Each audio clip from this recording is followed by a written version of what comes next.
56 po ng umaga, 4:56, isang maganda umaga po sa bawat isa. Magkaibigan, tayo po ay karpintero. At saka dito po kasi yung pag-adobe daw po ay pwede na kahit na ang pundasyon ay 3 lang, no? Pero pag hindi daw adobe, yung sa aking pananaw, pwede na 6 feet, no? Yung foundation, no? So kaya ito magkaibigan, no? So yan po talaga pag minor repair sa bahay,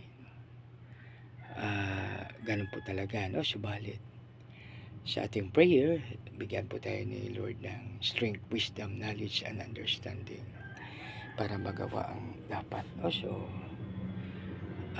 ito po magkaibigan, no? So isang ano na ito, isang pwede na patirahan, no? Pwede na paupahan pag maayos, pero siyempre kailangan pa na mag-ano tayo, no? Mag-invest para maano siya, no? Subalit magkaibigan, alalahanin po natin na tayo ang nagpaplano, pero ang may final say ay ang ating Panginoon. Ibig sabihin na ang kanyang kalooban pa rin ang siyang masusunod, no? So ang mahalaga na tayo mag-plan, tapos mag-pray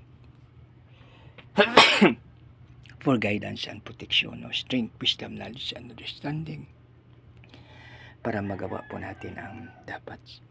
Magkaibigan, sa muli, isang maganda, mapagpala, mapagbiyaya at makadiyos po ng maga sa bawat isa. God bless us all.